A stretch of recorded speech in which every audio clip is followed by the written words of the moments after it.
김창완이 23년이나 진행한 라디오에서 갑자기 하차를 당해 그 이후에 많은 이들의 의문이 쏟아지고 있습니다. 방송사 측은 단순히 프로그램을 새롭게 개편한다는 이유만을 드러내고 있지만 사실 그 비하인드에는 다른 충격적인 이유가 숨겨져 있었는데요.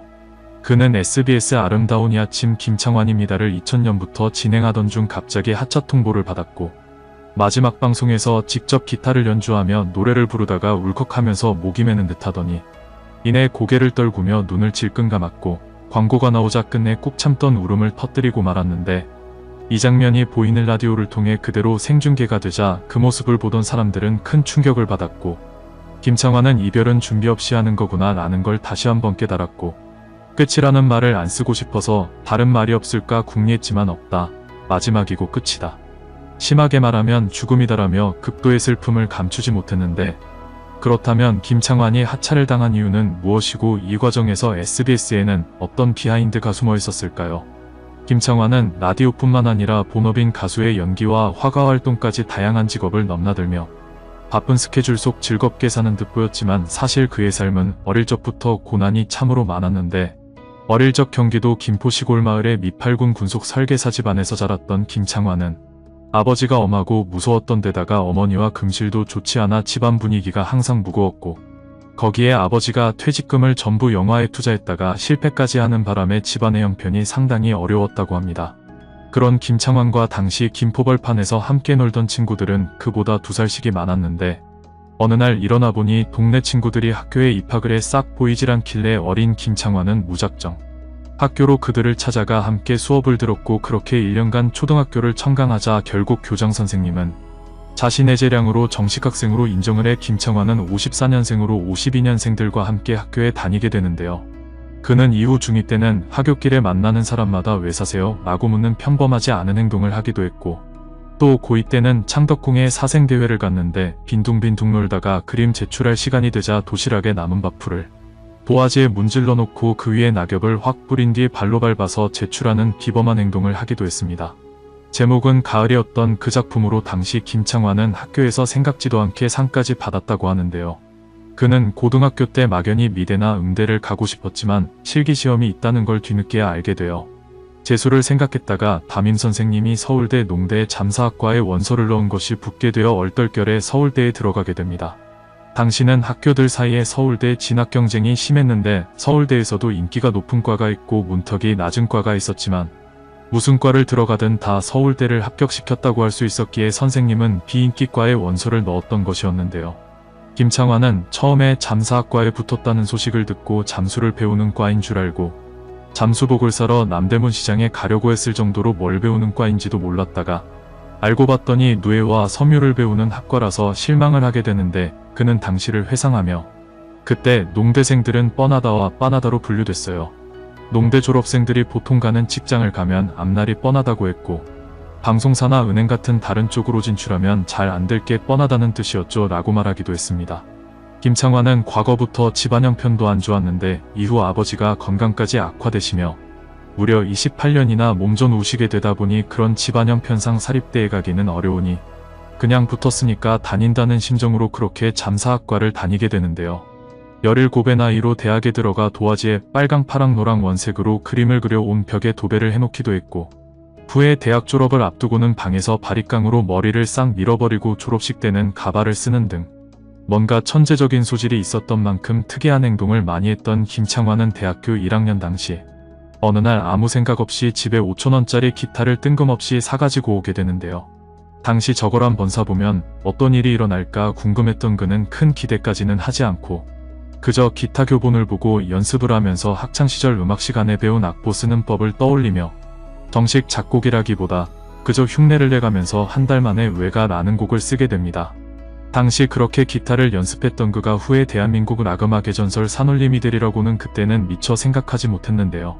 김창완에게는 동생 김창훈과 김창익이 있었는데 기타를 치던 형을 어깨 너머로 지켜보던 둘째 김창훈이 자신도 기타를 사서 형과 합류하게 되었고 막내 김창익은 전화번호부와 노트 등을 방바닥에 늘어놓고 숟가락으로 두드리며 리듬을 타다 나중에 드럼을 치기 시작하며 형제 밴드 산울림의 역사가 시작되게 됩니다.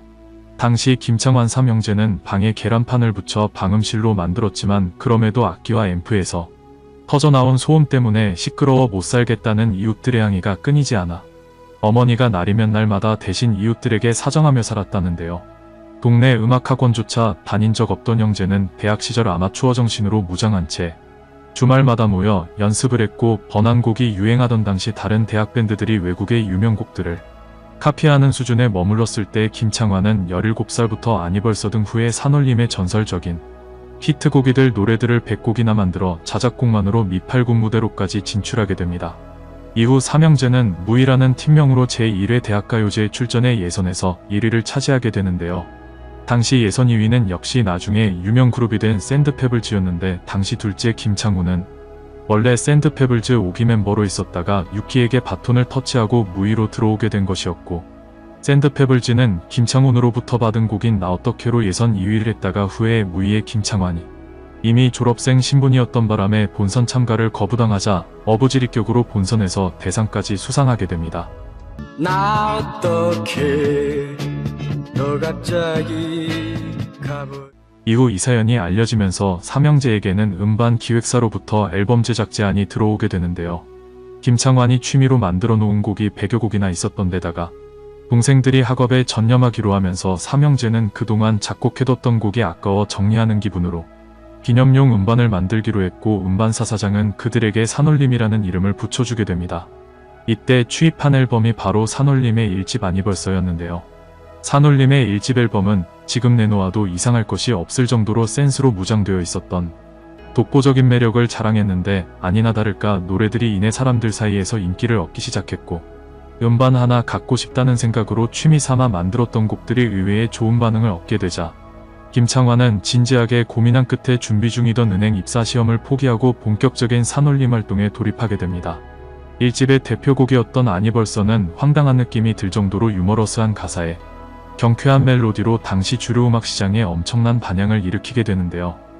아니 벌써 해가 솟았나 창문 밖이 대중들은 한마디로 골 때리는 음악이 나왔다며 산울림 돌풍에 휩싸이게 되었고 1집 앨범이 20일 만에 무려 40만 장이나 팔리며 산울림은 데뷔 1년 만에 문화체육관에서 첫 단독 콘서트까지 열게 되는데 공연 당일에는 관객들이 새벽부터 장사진을 쳤고 무대는 관객들이 던진 꽃으로 뒤덮이는 난리통이 벌어지며 그들은 콘서트마저 많은 화제를 낳게 됩니다. 또한 같은 해 TBC 가요대상에서는 중천부문상을 수상하며 메이저 음악 시장까지 평정하는 기염을 토했고 1977년생 아이는 산울림둥이로도 불려졌을 정도로 당시 산울림은 폭발적인 인기를 누리게 되는데요. 1집의 성공으로 산울림은 이미 만들어 놓은 곡이 워낙에 많았기에 이후 2집, 3집 등등 정규 음반을 줄줄이 발표했고 개구쟁이, 꼬마야, 어머니와 고등어, 산할아버지, 내 마음의 주단을 깔고 등 수많은 히트곡을 남기며 한국 락밴드의 전설로 자리매김하게 됩니다. 우리 같은 놀아요 뱀을 피며 꿈을 차며 놀아요 꼬마야 꽃이 지고 한밤중에 목이 말라 냉장고를 열어보니 산울림의 곡들은 과거 유신 정권의 어두웠던 시절의 동요 같은 노랫말 서정적인 사운드로 색다른 매력을 느끼게 했고 김창완은 당시의 인기에 대해 전문적인 음악 교육을 받지 못한 탓에 가공을 거치지 않은 순수한 형태로 대중에게 접근했고 이것이 좋은 반응을 얻은 게 아니었을까라고 평가했는데요. 그러나 산울림의 노래들은 이후 퇴폐라는 황당한 이유로 심의에 걸려 앨범이 전면 개장 명령을 받기도 했었다는 사연이 알려지기도 했는데 그때는 술 마시고 노는 걸 가사로 표현하면 퇴폐라고 하던 시절이라 가령 원곡의 가사가 술 먹고 밤새도록 기타 치고 놀자 놀다 보니 날이 밝았네 였다면 날이 밝을 동안 뭐 했냐 이렇게 고쳐야 했고 또 어떤 것은 너무 슬프다 이건 말이 안 된다 라는 등의 이유로 검열을 당해 가사를 상당 부분 고치기도 했다고 합니다. 또한 폭발적이었던 인기와는 달리 당시 김창완 형제는 돈은 전혀 벌지 못했다는데 앨범을 40만 장이나 팔았지만 당시는 저작권이 확립돼 있지 않았고 레코드사와 가수는 계약서도 쓰지 않았던 시절이라 당시는 돈을 주면 받고 안 주면 말았던 그런 시절이었다고 하는데요. 또한 한 번은 지방에서 공연을 했는데 개런티를 몇 푼 주는 걸 그때는 숙맥이어서 감히 받지 못하고 서울 올라가서 주십시오 라고 했다가 나중에 서울에 와서 달라고 했지만 그때가니 돈을 주지 않아 받지 못하기도 했다고 합니다. 이렇게 어리숙하고 순진했던 김창완이었지만 당시 그에게도 어느 날 사랑이 찾아오게 되는데 그는 초등학교 동창이었던 아내 강기빈 씨와 어릴 적 졸업 이후 쭉 보지 못했다가 대학생이 되어 독서 모임을 통해 다시 만나게 되는데요. 김창완은 2년 일찍 학교를 들어가 2살 연상이었던 그녀를 다시 만난 당시를 회상하며 당시 초록색 파카에 긴 생머리를 한 그녀의 뒷모습에 한눈에 반해서 데이트거리를 만들기 위해 책을 빌리곤 했어요. 의대생인 그녀가 빌려준 책은 주로 해부학과 같은 의학서적이었죠. 결국 독서용보다는 취침용 베개로 이용되었지만 이 책을 계기로 5년의 연애를 하고 결혼하게 되었죠. 라며 서울대 의대생이자 이후 소아과 전문의가 되게 되는 그녀와 결혼까지 꼴이 나게 되었고 후에 외동아들 김신아를 낳게 됩니다. 김창완의 아들은 부모의 유전자를 받아 굉장히 똑똑해서 후에 세계적인 기업인 구글에 들어갔고 또한 김창완은 동생 김창훈과 김창익도 각각 서울대와 고려대를 나왔을 정도로 피출이 엘리트 혈통이었는데요. 동생 김창훈은 이후 CJ푸드에 들어가 미국 지사에서 거의 정년까지 중역으로 재직했고 김창익은 대우자동차에 근무하다 IMF 이후 가족들과 캐나다 밴쿠버로 이민을 떠나 식품 유통회사의 이사로 지내게 됩니다. 그 사이에 김창완은 조금씩 하곤 했던 배우 생활이 완전히 자리가 잡혀 어지간한 탤런트들보다 더 많은 드라마에 출연하는 베테랑 연기자가 되었고 또한 78년부터 40년 넘게 하루도 빠짐없이 라디오 DJ로도 활동하며 그야말로 연예계에서 천재적 재능으로 영역을 넘나들며 종횡무진하게 되는데요.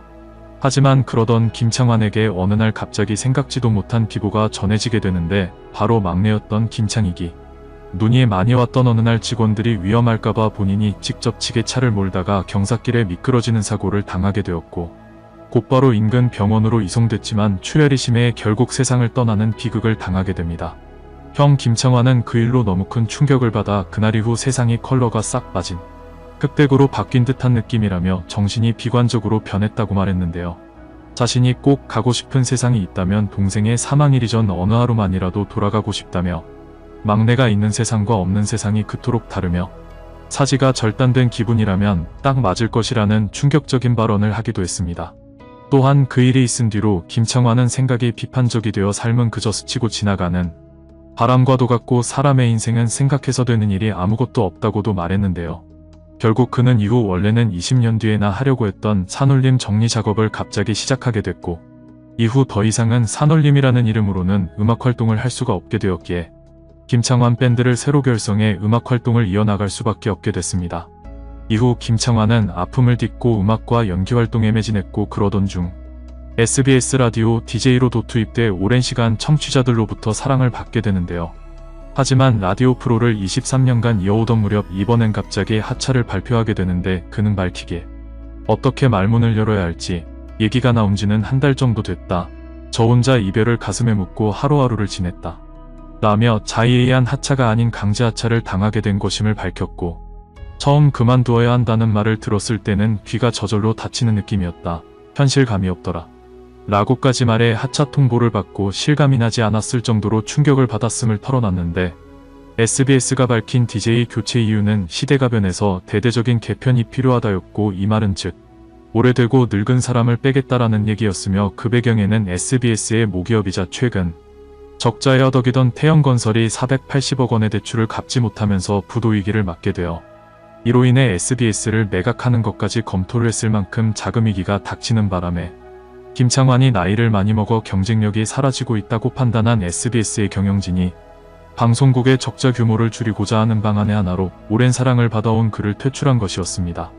최근 SBSTV가 세상에 이런 일을 방영 26년 만에 중단하겠다고 발표한 것도 같은 맥락이었는데 그러나 SBS 라디오는 최화정과 최백호, 컬투 박소연 등 수십 년간 진행자를 바꾸지 않는 프로들이 많고 그 이유는 변화에 민감한 TV와 달리 라디오는 매일 같은 시간에 프로를 듣는 고정 청취자의 규모가 중요하기 때문에 청취율을 높게 유지하기 위함인 것인데 청취자 입장에서는 늘 하던 사람이 나오는 게 듣기가 더 편하지 갑자기 사람이 바뀐다면 오히려 당황스럽고 어색해서 더 안 듣게 되지 않을까요?